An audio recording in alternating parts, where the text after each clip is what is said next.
Gensies, we are doing the Choose Your Own Adventure LiquidRet, where you, kind souls, are helping me through a show by selecting which game you want to see from LiquidRet and which matchup, and we've loaded up Braddock versus Rhett, watching it on a first playthrough from Rhett's point of view, and I would be happy to say right off the bat, if any of you have any questions at this point in time, go ahead and ask them and we'll take them right now.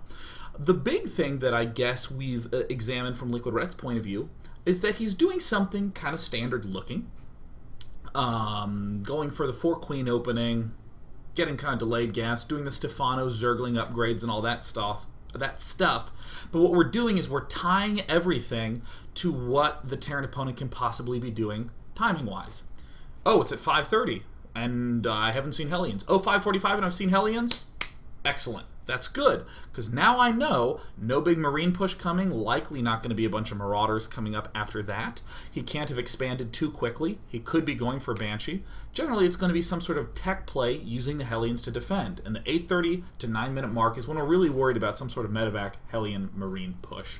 Oh, I forgot to say, right off the bat, that on Tuesday, May 15th, I'm going to be playing Diablo 3 for like 15 hours. Me and Tristan are going to be playing together. Hopefully we're going to have some extra special guests in there as well and some cool content. But Tristan has taken the day off work. Yeah. Yeah.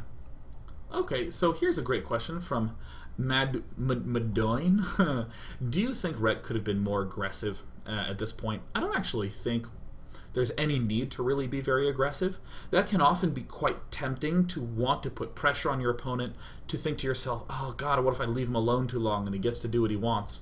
From the Zerg point of view, I'm just happy to do whatever I want and be left alone, because what my big aggressive plays are layer tech, so I really want to be working on those big layer techs plays, and just staying defensive and maxing out on Dedronis.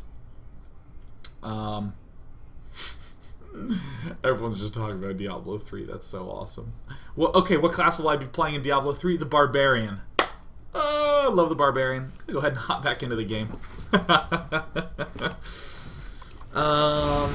Great. LiquidRet just spreading the creep. I like that Rhett is spreading the creep not towards the opponent. I like that he's spreading it out. I think that the flanks are a more important place to spread the creep.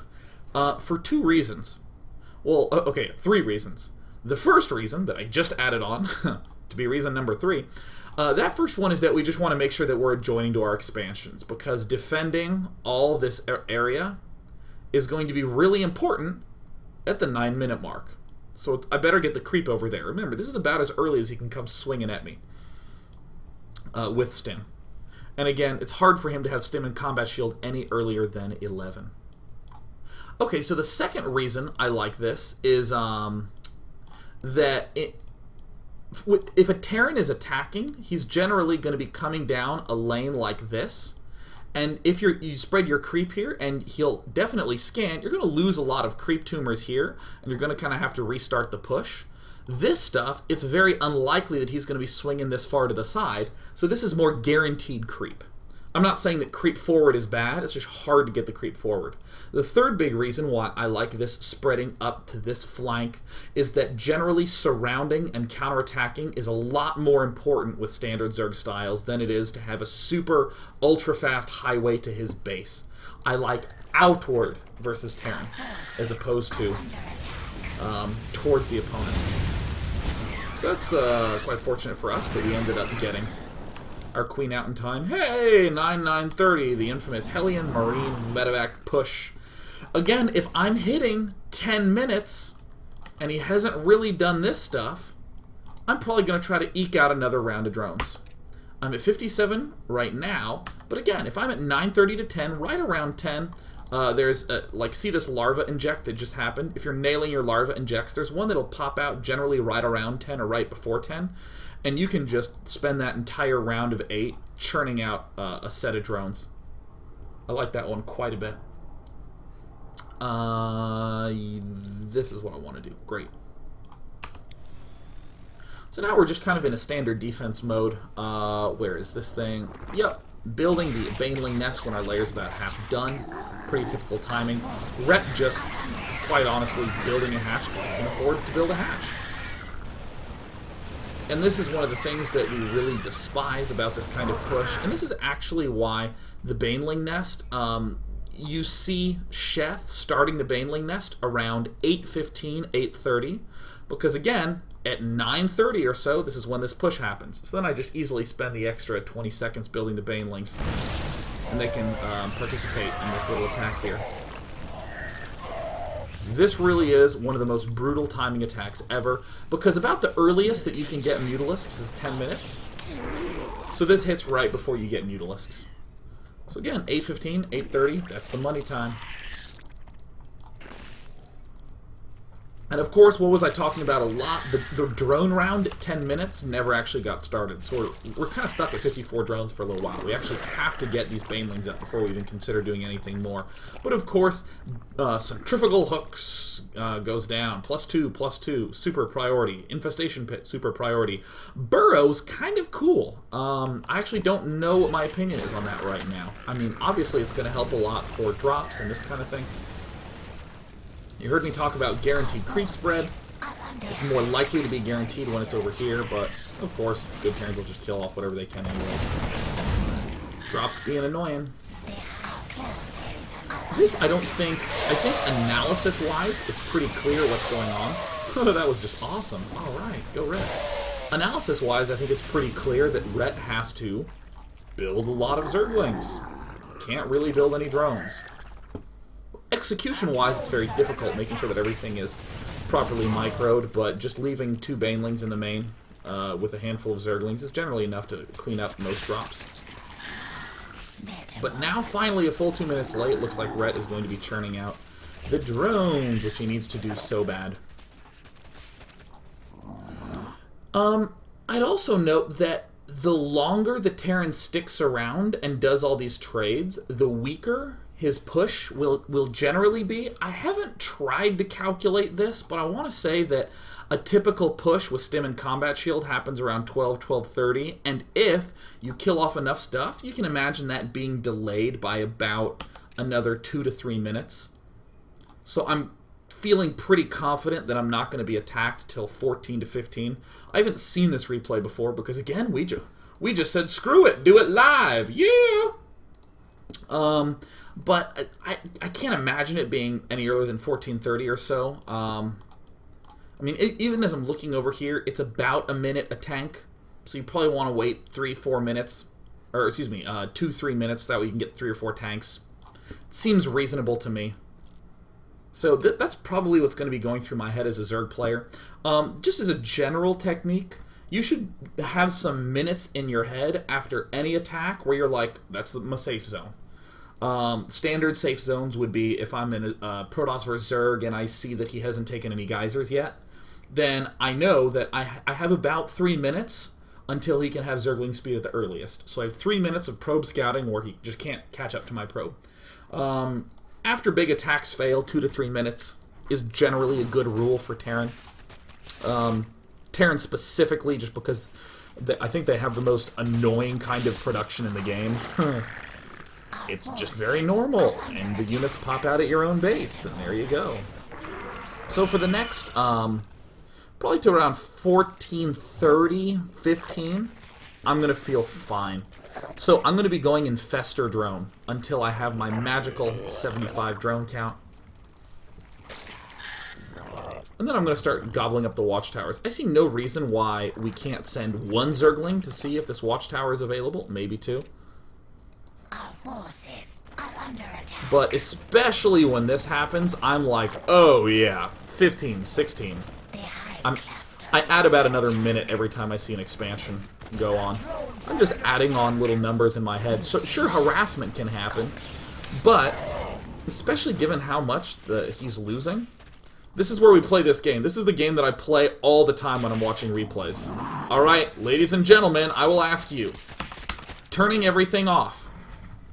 Sure, we can see these food counts, but How many Marines does he have? How many tanks does he have? How many medevacs does he have? We've seen one. I'm going to estimate 5 medevacs. In my head, I know that he probably only started tank production at like 11:30. It's 13:50, so he can only have 3 tanks, and I'd probably say 25 Marines. 5 medevacs, 3 tanks, 25 Marines. Let's go ahead and see how our count was. 7 medevacs, 3 tanks, 37 Marines. Way underestimated. Okay, cool. This is the game that I play with myself a lot.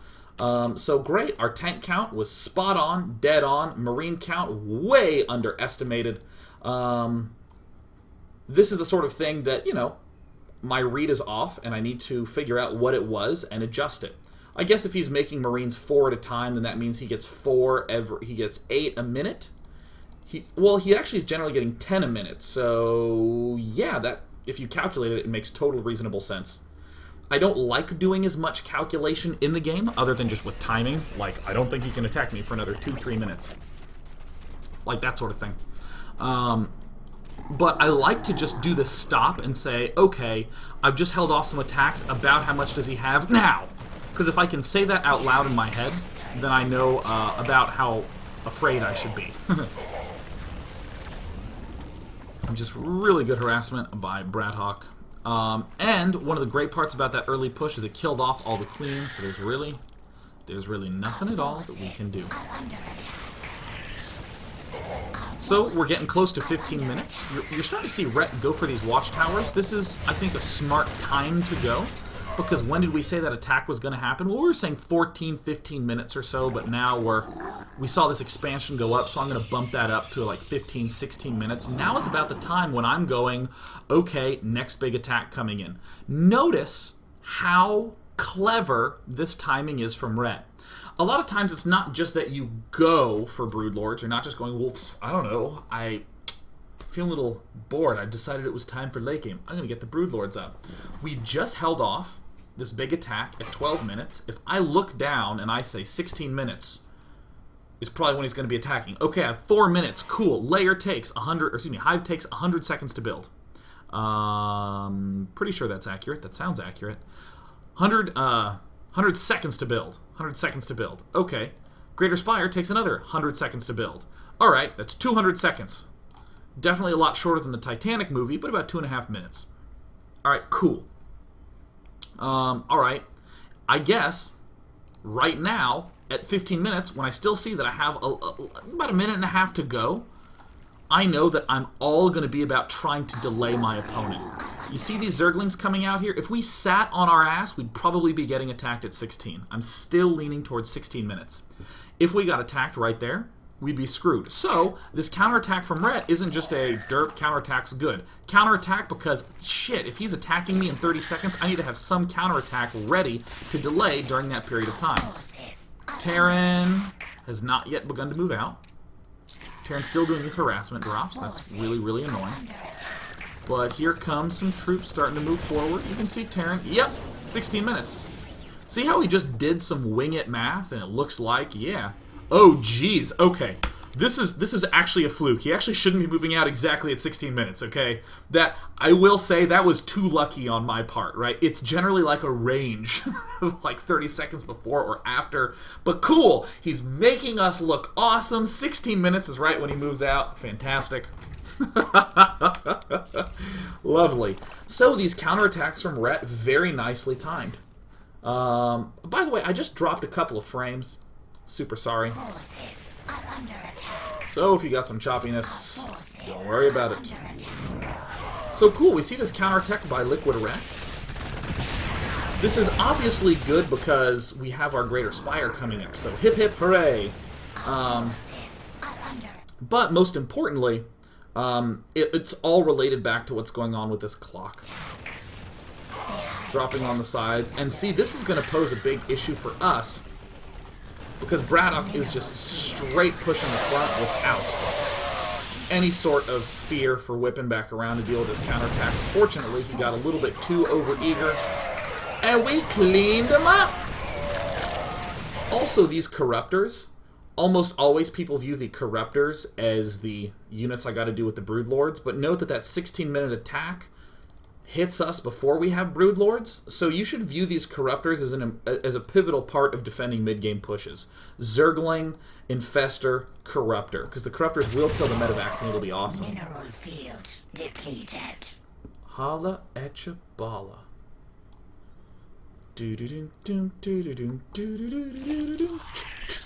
This doesn't give us any information. So, attacks are generally about every 2 minutes once everyone gets their big powerhouse economy going. Because you can generally build around 10 to 16 Marines a minute. And if you're doing 10 to 16 Marines a minute, then about every 2 to 3 minutes, you're getting about 40 or so Marines. About 4 tanks. So things generally happen in phases of about 2 to 3 minutes in this matchup for the Terran buddies. So Rhett seems to be in a pretty comfortable position. Hip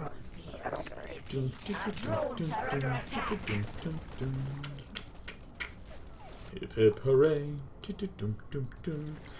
This is something that Stefano, I think, I would say is the first Zerg I saw do this a lot, where he just absolutely upgrades the shit out of everything. Like right now, I'll start getting +1 missile attack because, hell, infested Terrans can use upgrades too.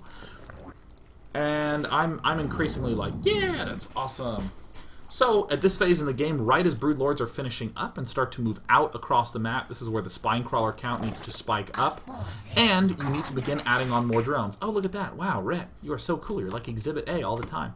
Getting between 80 and 90 drones is not bad with an Infestor Broodlord style. Generally, 75 is typical for any race to stop at, but in this matchup for Zerg, 90 drones, sometimes even up as high as 100, if you're literally going for the Spine, Expand, Broodlord, Infestor build. On this map specifically, getting the Nidus network just to take these islands, that's almost unstoppable. These are free bases for a Nidus Warming Zerg who's going Broodlord Infestor. Just absolutely, totally free. These sorts of counterattacks are fine. Notice that the last attack wrapped up. I just want to bring this back to 7. No. Let's see here. Alright, I want to note something really fast. This is just something I want to note. I said I think of things in 2s and 3s. About every 2 minutes is when attacks happen. So cool. We killed off this attack right around 17 minutes. Zoom forward 2.5 minutes in the future. That's when the next push is coming. It's just about how the game ends up working. About how the game ends up working. Sweet. Taking them down. Alright. This is just standard annoying stuff, and this is why 100 workers tends to be quite strong in this matchup. You need to burn a bunch of money on defensive structures. Because these Broodlords are going to be just swimming at just 0 miles an hour in the air, trying to bounce back to defend everything. Making sure that you have sufficient spines to deflect everything. Pivotal. At this point in time, there's also the expansion logic, which is that we killed off this expansion. He's almost certainly locked down to 3 bases, even though we haven't explicitly seen it. So, starvation is generally going to be my little mode of operation as a Zergy buddy. Oh, by the way, Ravager just joined. Hello, Ravager! Hello, Ravager! And I think that Braddock is doing the really smart play by just hitting in a billion places at once. You don't want big armies against Broodlords. You want spread out armies. Obviously, you want your overall army count to be, like, really high. But, you know, going pure Broodlord Infestor, I don't actually like that much. Like, getting Broodlord Infestor and going it for the rest of the game. I prefer to get Ultralisk a little earlier in this matchup, but I'm getting increasingly convinced that you have to have Ultralisks in some mixture of your composition. Whether you transition all the way to Ling Ultra Infestor, or whether you're going Ling Ultra Infestor Broodlord. But Ultra Broodlord is actually pretty dang good. And I'm realizing now that it's been about 20 minutes, so I'm actually just gonna break till the next part. Let's do it. Let's do it. Ha! An abrupt ending. Have your questions ready and get ready to ask them. Yes.